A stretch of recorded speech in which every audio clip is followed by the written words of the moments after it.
Здравейте! 99! Благодаря. Това няма ми трябва така. Здравейте, 99% почитатели на моето телевизионно творчество. Моля ви, седнете там, че вашето присъствие ме разсейва, господин Трифонов, и аз не искам да влизам в конфликт с вас. Аз съм професор Хулиган Кучков, а вие сте с предаването Вафлички и храсти. Днес, по желание на моите 99% почитатели, ще коментирам провала на българското танцовално изкуство, уважаеми зрители. А за другия процент простаци ще направя...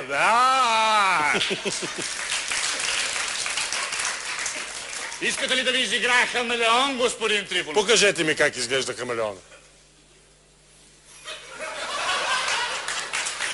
Това, благодаря за вниманието. Поводът за моя коментар, че в момента едно пошло предаване, уважаеми зрители, провежда един долнопробен конкурс за танцори-аматьори. Този конкурс е пълна пародия. Гледам и не вярвам на очите си. Става ми болно. Плача за тях. Плача с гоголевски сълзи, уважаеми зрители.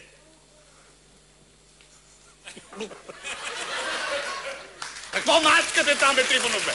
Вие говорите за конкурс, който се провежда в моето шоу, и аз трябва да ви кажа, че не одобрявам вашия реч. Ма вие малоумни ли сте, бе? Това е безобразно кълчене, бе, господин Трифонов, бе! И как ще е безобразно? Хората танцуват точно толкова. Ма това е безобразно! Вие да не можете да танцувате по-добре!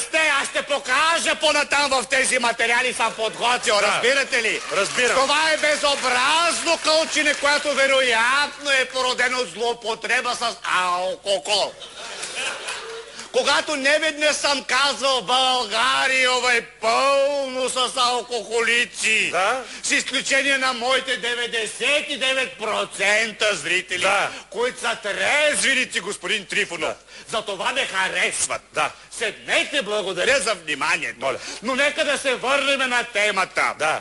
Съвременните танци са резултат от морално разположение на днешната младеж. Разложение, не разположение.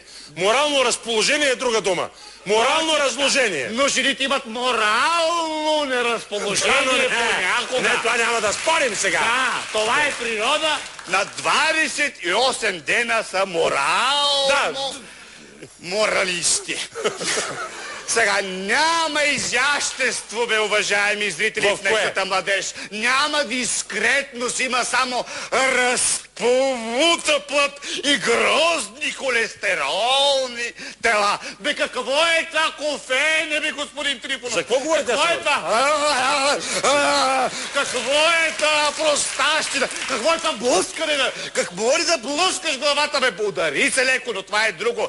Къде отидоха, уважаеми зрители, виенските валсове?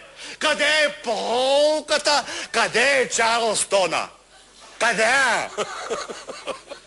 Къде? Откъде не знам къде е? Къде е това Чарлстона? Къде е това, това е друго. Във времето на моята младост нямаше такива разголвания и разпишвания. Тогава танците бяха вертикален израз на хоризонтални желания. Да. Самият аз обичах да танцувам, значи често ходех на бални танци и си позволявах една малка закачка. Преди танците, господин Трифонов, слагах в десния си джоб едно шише от лимонада. И когато идваше жената, тя се опираше на шишето, притесняваше се и минаваше от другата страна. А тук я чакам аз.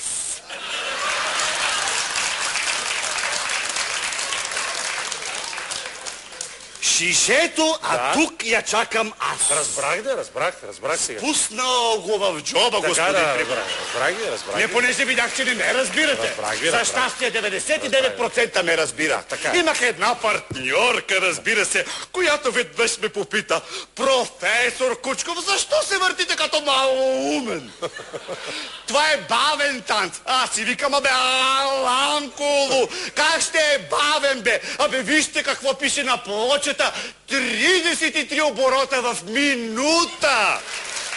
Аз бях първокласен танцор, интелектуалец, разбира се. Истински на дансинга. Добре, няма ли да ни покажеш нещо? Ще ви покажа. Ще ви покажа нагледно тогава няколко примера от съкровищницата на световната класика. Първият танц, който ще ви демонстрирам, се нарича менует. Менует. Да, вие танцували ли сте менует? Не съм танцувал никога менует. А правили са ви менует? На времето правеше страх. Менуети, господин Трифонов. Така, ето сега ще видите менует.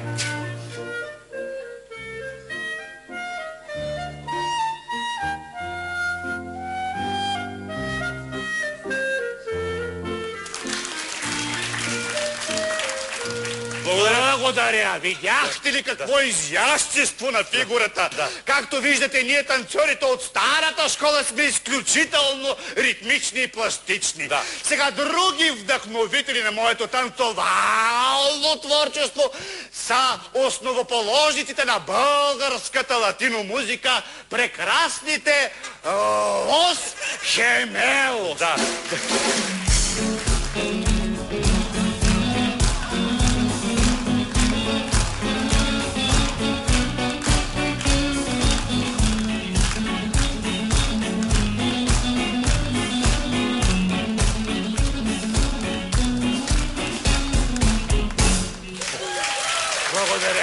Благодаря.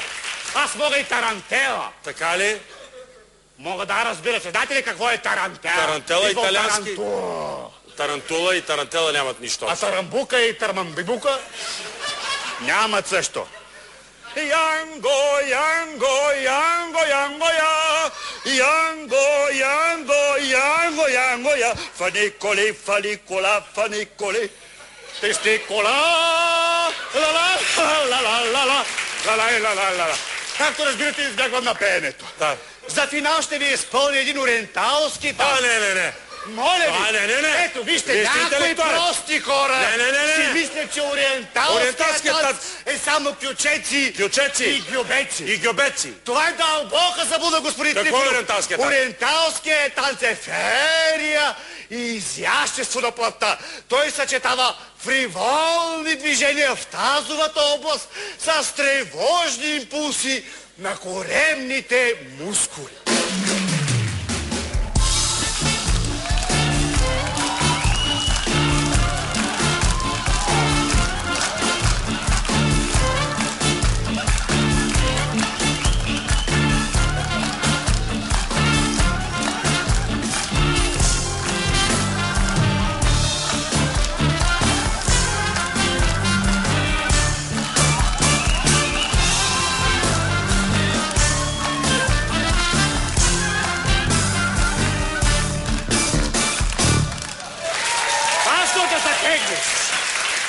Благодаря за вниманието. Благодаря ви.